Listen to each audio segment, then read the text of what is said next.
brise, brise la force du moi qui combat mon âme et t'empêche de vrai en moi. Brise l'orgueil dans mon cœur qui se lève parmi.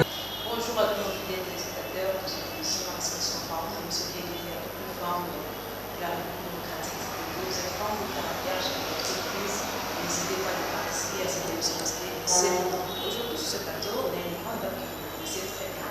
Elle s'appelle Madame Gat. On a déjà parlé avec elle, c'est là 2 semaines passées. Elle est encore des retours sur ce plateau, c'est encore parler, c'est pas sur parce que moi si à combien vous négligez, vous pouvez abandonner. Pourquoi? Parce que pour le comportement qu'elle dit à chaque fois je dis je ne suis pas, mais à travers cette émission, c'est son corps, en fait c'est un peu de parler sur ça. Parce que vous voyez, la société, vous avez un âge, qu'est-ce que vous faites ici dans la société? Est-ce que vous avez un peu là de vous je ne pense pas. À travers cette émission, c'est un peu la communiquer un peu dans le dossier et communiquer un peu, voilà, ça qui vous êtes réellement. Bonjour Maman Gat. Bonjour. Tokutani sous le lot. Vous avez tapé la vie sur la moitié. On va essayer de parler de conscience et de moitié. Donc un peu comme ça, qu'est-ce qu'il faut faire pour la conscience. Question normale de monsieur, c'est-à-dire rôle et moitié dans la société.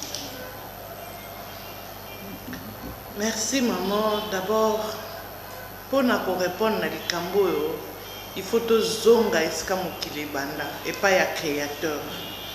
Le créateur, la Bible commis moi mobali nzambe akelaki mobali, il le créa, Dieu créa l'homme, il le créa homme et femme. Si ma baye koloba bango mibale ba lingana et puis que plus loin la femme soit soumise. Le rôle ya moi si liboso na mezali ya kosunga mobali oyo aza na ye. La femme doit soutenir son homme, doit soutenir l'homme et ils doivent se tenir la main dans la main. Dans l'amour, des soutiens wane kozala. S'il n'y a pas d'amour, il n'y a pas de soutien réel possible. Donc, basimbana, la main dans la main, la femme soutenant l'homme, et tu sais, quand on dit soutien l'homme, c'est-à-dire, que mobile est faible. C'est un être faible, la femme est un être fort en réalité, ndemuta soutenaka être faible. Et donc, s'ils se soutiennent, ainsi la société est de l'avant. Le long, moi, si elle doit assumer la responsabilité de la fonction et de l'entreprise, vous êtes satisfait de ça, il y a encore. Merci beaucoup. D'abord, c'est la toute première fois depuis comment l'indépendance, tout le monde a 27% de femmes dans un gouvernement. Dans le gouvernement, où il y a Samankonde, tout le monde a 27% de femmes. Donc, ce qui est une très bonne chose. C'est vrai, le Rome n'a pas été construit en un jour. Basuana bautukoya, bazo sala misala ya minene na ba poste na bango eska bazali. Mais on le percevra peut-être pas en un seul jour. Mais maman Langai et si comme moi c'est azali, il y a toujours une différence entre oyo bandekone ya mibali bakosala na habite que mibali basala kamabe. Non, basala kana bango bien, mais la femme avec son grand cœur, avec son travail, non seulement avec son cœur, mais avec sa tête aussi. Et donc, c'est sûr que changement est zali.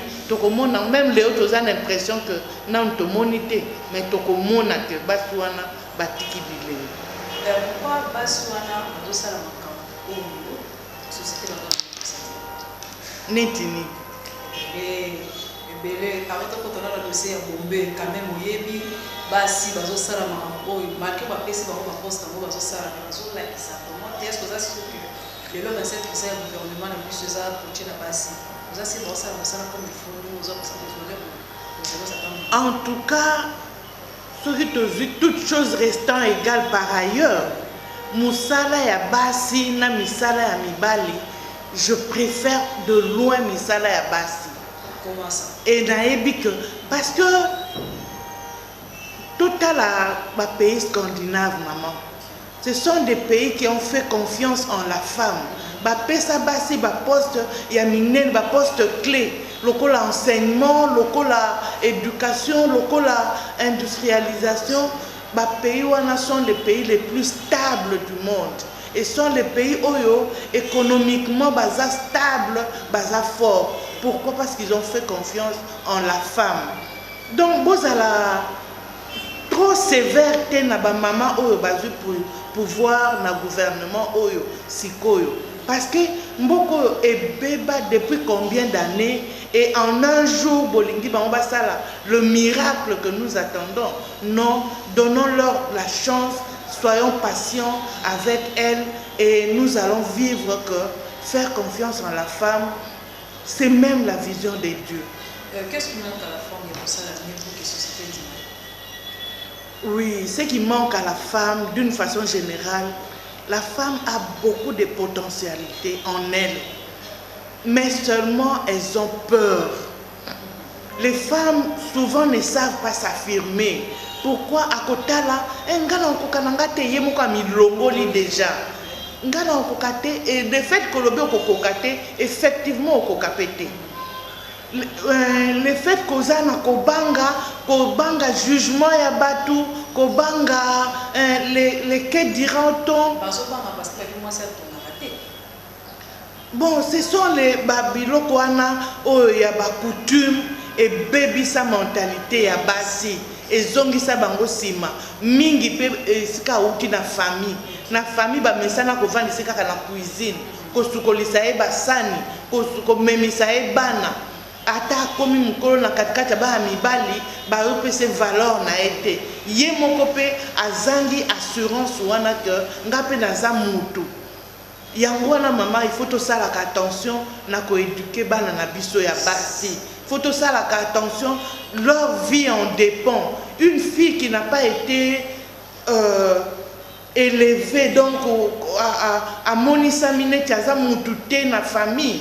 Même dans la société au Kende, elle n'aura pas confiance en elle.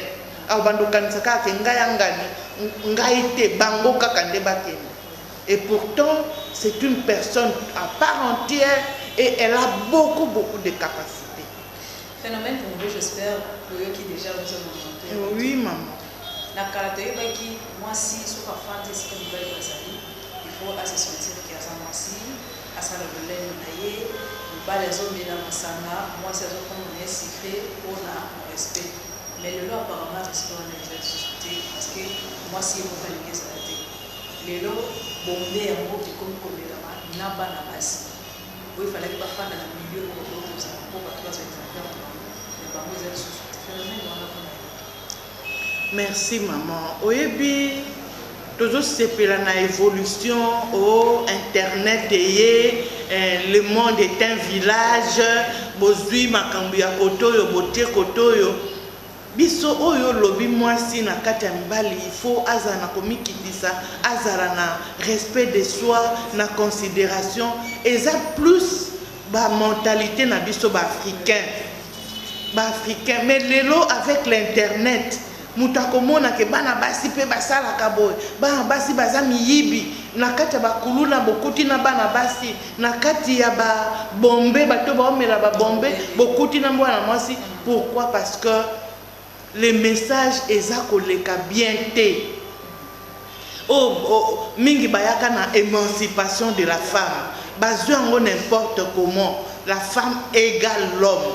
Jamais la femme ne peut être égale à l'homme.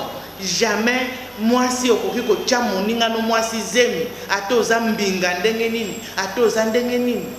Donc il y a des choses au nzambe asala ezakaka ya mibali makamu tous ezakaka ya basi. Même mentalité ya moi si ekoki kokoka na mentalité ya mobali te. Moi si aza mutu avandisaka makambu mutu oyo akendaka na nsima batu balali ye aza nanu kobongisa ndako batu bakei aza korefléchir. C'est ça la femme qui peut transformer ce monde. Mais basi oyo bakomi ozwi mentalité outi na Occident, na Orient, oye nango na ndako na bino, oye nango na quartier na esika musala. Bangonde bazo memela biso ba bombe likolo bitala tala biyoka yoka WhatsApp Facebook soki Facebook voilà bangonde bazo memela biso ba memela o ebebisi bana mais les plus bazo beza gouvernement dans la responsabilité et non sur de l'eau ba tonton ba tantine ba comme ba bombe parce que ça exacté travail exacté bazo qui peut ba monter ba bois qui n'y sont pas gouvernement là il y a plus gouvernement.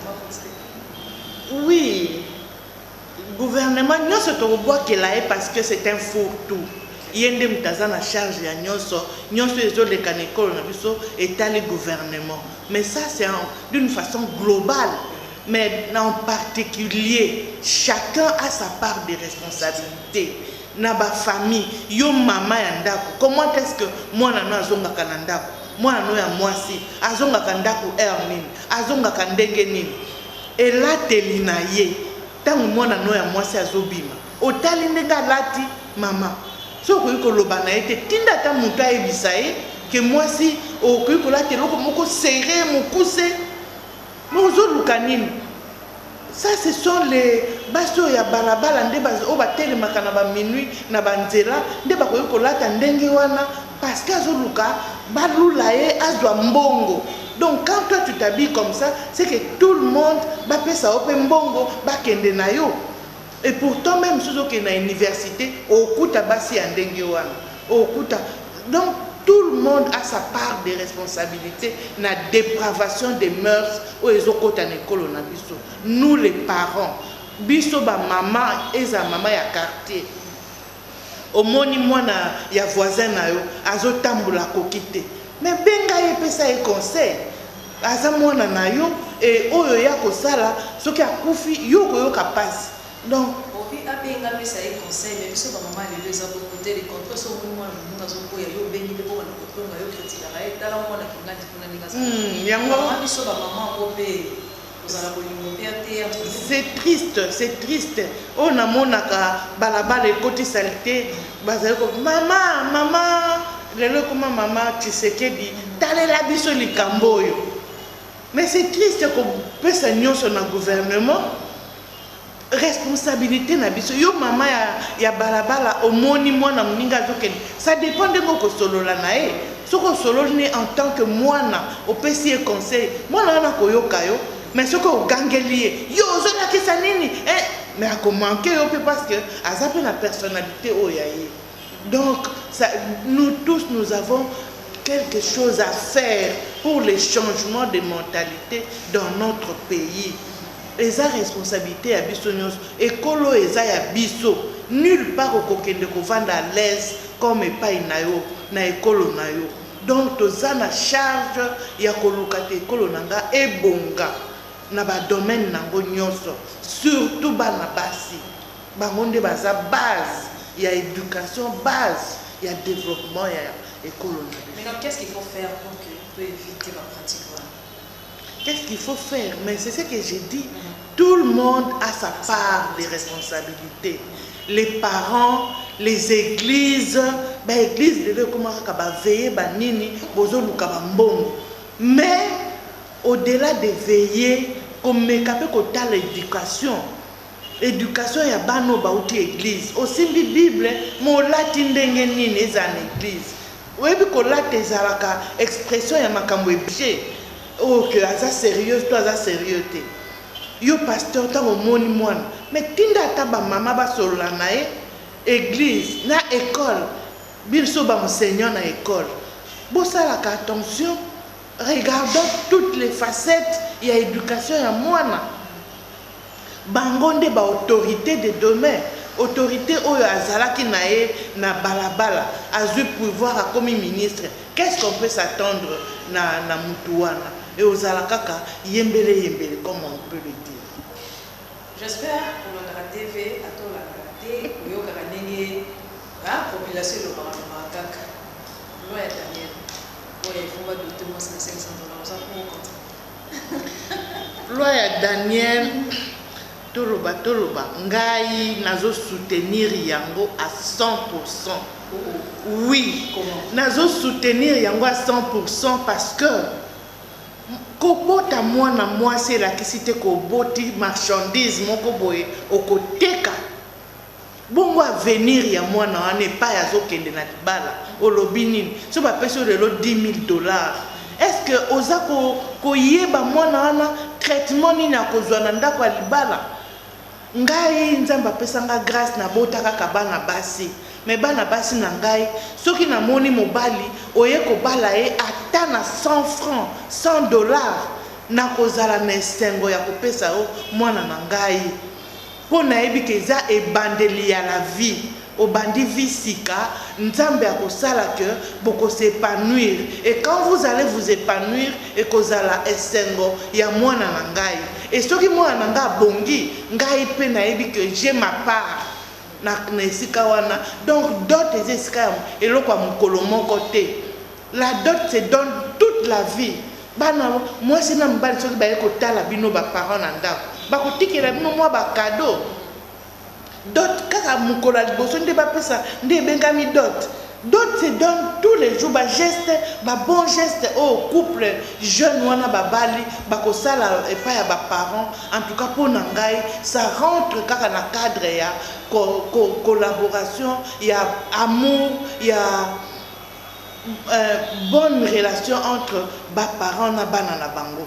Donc bana basi ne sont pas des produits à vendre. Bo fixer d'autres na ba 10 000, 5 000, $1,000 non. $200 c'est suffisant. Ngai naza mutete la maman. Mutete la oyo ya benga mutete la solo jamais apesaka facture pour na kobalisa mwana na ye. Jamais apesaka facture. Tokotala yo moko mobali nde mi pesa valeur nini okopesa na mwana na mwasi oyo zo ya kobala soko ye na $50 na kozona nga mais nayebi ke mobali oyo tokeba on dirait peut-être aza maboko makasi donc toyeba mwana biso keba mais na ko obligé yo te ke yelanga $500 $5,000 non. $5,000 $500 bozo kanisa koma ke no motaki 50 filles na yo ti na ba niveau ko licencier les zones 3 quelque chose comme ça le taille à peu près $50 pour la bala moi na ça d'accord.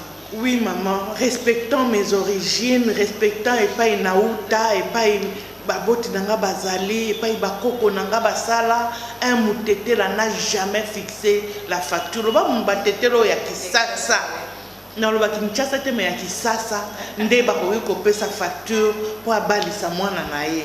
Mais en réalité un mutete la ne donne pas la facture, plutôt akoyebisa yo biloko nini oyo kopesa ngai oyo eza obligatoire ekoyi kozanga te mungwa savon banini bapesi yo yango ke oyo epa na biso ezangaka te. Mais mbongo enveloppe wana okoya nango ça dépend ya yo mobali. So koyelanga $50 etali yo c'est ta valeur à toi que toi tu nous montres. So koyelanga $200 ou 300. Donc je soutiens à 100% la loi Daniel. Les lots soutenir Daniel, celui de Samani, le lot moitié à le professeur Kinshasa qui veut soutenir le loi. Vous assurez certain que l'économie ça peut être secrétaire de le professeur Kinshasa. Oui, kobala to kobala tene. Oui, mikolo et comment d'autres comment ko agir mingi parce que dimension ba tchela ki ba d'autres wana et comment ko décourager. Moi na mbala ba to aussi sa classe. Autu ko zwa musala sikoyo. Pongo bolingi abimisa $10,000 ya kobala mwana bino. Auzwango wapi? Si mabosengi chambre froide, bosengi groupe électrogène, bosengi super wax 10, non, aussi sa classe a bandé musala il y a même pas 5 ans. À cause de biloko wana wapi. Donc bien qu'à lingi moi sinae, à côté kae, à part les kambuya dot, les kambuya c'est ça comportement ya bana basi. Ezaeli ya bana basi elateli nga nazo beta sete kaka na elateli ya bana basi. C'est ça le miroir même de la personnalité d'une femme. ndengo lati ndengo zako se présenter omoni yo ndengo lati ndengo sali suki no simple maquillage moko ya simple maman on te respecte on te prend à ta juste mesure mais oyo akotia ba maquillage moko soki ya ndenge nini maman mobali nyonso akobanga okanisa ke mwasi oyo aza na double vie peut-être akendaka na butu na bisiko oyo tokutangaka bakombo te peut-être nini akobanga yo sans kotala même likambo ya dot donc dot eye kobebisa lisusu makambo mabala mais il n'y a pas que les dots. Il n'y a pas que les autres conseils juste avant tout pour mon activité de l'unité organisée il y a le mois de juillet où il y a des conseils juste pour nous ce sont des gars, il y a pas bombé, il y a pas dot, il y a pas femme, pour prendre conscience de merci beaucoup. Dans le cadre de ces activités, Bisso Awana Refek, nous nous occupons de la femme. Pas n'importe quelle femme, mais de cette femme qui travaille dans les régies financières, dans les entreprises commerciales de l'État, dans les établissements et services publics, même dans les entreprises privées. Formation. Cette fois-ci, c'était la 43e session de formation où maman a entreprise sur la planification stratégique et la gestion du temps. Pour moi, c'est que pour réussir dans musala nayo, il faut ça la planification. Et pas n'importe quelle planification, mais la stratégique. Tu peux moi conseil, moi secret, il y a qu'on réussir ma stratégie pour na réussir na musala nayo et puis gestion ya temps. Oko la mukate na tongo ndenge mbwa la mukaka adui ma colonie 4 amene en côté mukate. Il faut maman aeba ko gérer temps nae. Olamuki na tongo yebi ki na kosala tel likambo et o meki ko respecter yango dans na timing na pourquoi pas sali moi bilan journée na yo otali pour oyeba que ngai gestion ya temps nanga ezali boy comme ça gestion ya temps na yo soko sali yango bien vie na ope kozala ordonnée donc to pesa ki ba maman oyo ya ba entreprise baza ba maman ba vandi na ba commune nyonso ya ville na biso ya Kinshasa baza ba maman ba vandi na ba quartier bazomona pe likambo ya bombe. Donc chacun de nous a sa part de responsabilité. Tokomona sokomoni mwana ya voisin amkendaka komela biloko wana luka ndenge ya kosunga mwana wana pour que lobi pe il peut être utile à toi-même qui ose pesa ba conseil même ba phénomène ya ba kuluna banini. Ce sont des gens baza bato bayokaka okokipe ko salisa bango chacun dans la mesure de ses possibilités. Déjà organiser quelque chose dans le mois de septembre prochain. Oui, na mois ya déjà na mois ya octobre toko participer na sommet mondial de la femme. Le sommet mondial de la femme est regroupé kabasio bauti na mokili mobimba. Ba femme d'affaires au ba réussir ça au bazana ba multinationale au bazana ba au ba baso ba telema penza na mokili. Basi ba présidente de la République, ba premier ministre, ba ministre to kutana kana sommet mondial de la femme pour na ko sala ba o ba bengaka coaching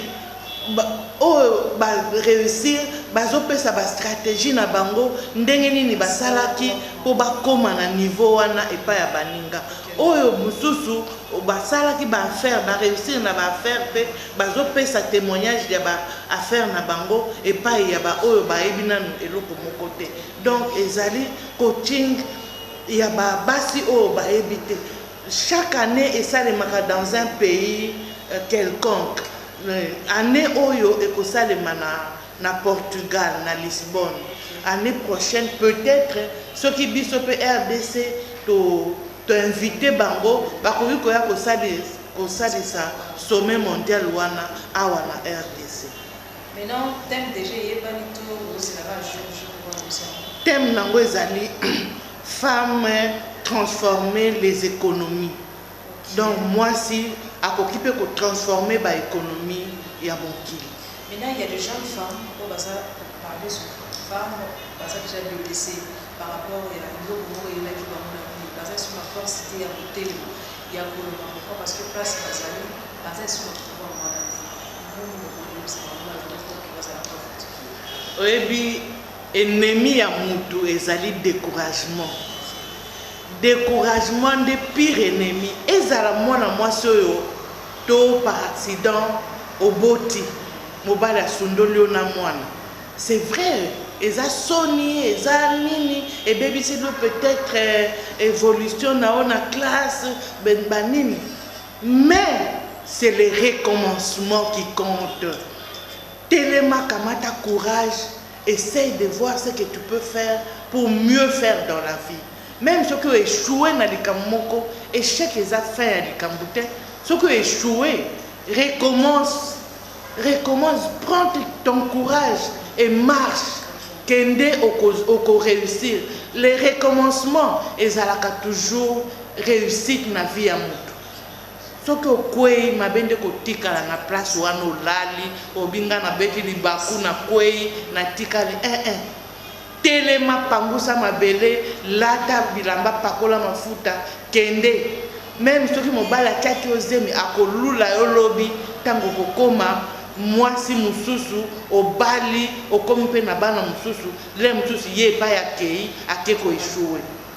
Merci beaucoup, ma Berthe, c'est déjà la fin. On a fait par rapport à cette expression femme. Et mon mot de la fin, et spécialement aux femmes. En vous rappelant cet adage qui est dans la Bible. Quand Dieu a créé l'homme, c'était avec du sable. Mais quand il a créé la femme, c'était avec une matière finie, la côte de l'homme. Et quand il a fini de créer la femme, il a laissé l'homme endormi pendant beaucoup de temps. Il est resté en aparté avec cette femme. Il lui a donné beaucoup de secrets. Il lui a confié beaucoup de secrets pour faire développer ce monde. Et donc la femme est un être qui est dans les secrets de Dieu. Et donc toi femme, ne te déconsidère pas, ne te minimise pas.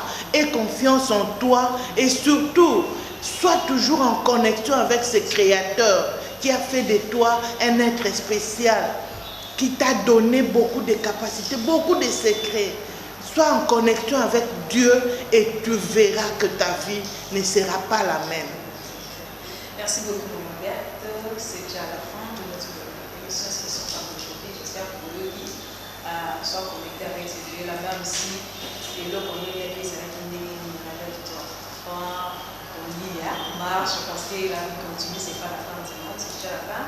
Merci d'avoir accepté notre invitation. Merci aussi à tous les gens qui ont été branchés pour cette émission spéciale. C'est déjà la fin. Pour la Nakayango, pour les autres conseils, les autres conseils, peut-être conscience, il y a pas si tombé peut-être rejeté, il n'y avait plus d'espoir, donc il y a sous du tombeau, et les autres, les autres, on ça va venir.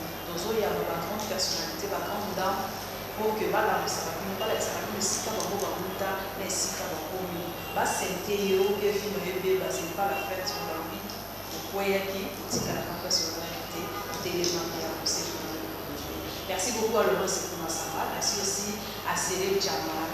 C'est le pour la semaine prochaine. Bye.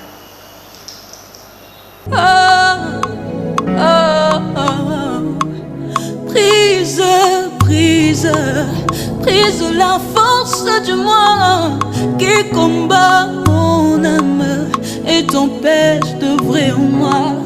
Brise l'orgueil dans mon cœur qui se lève parmi mes frères.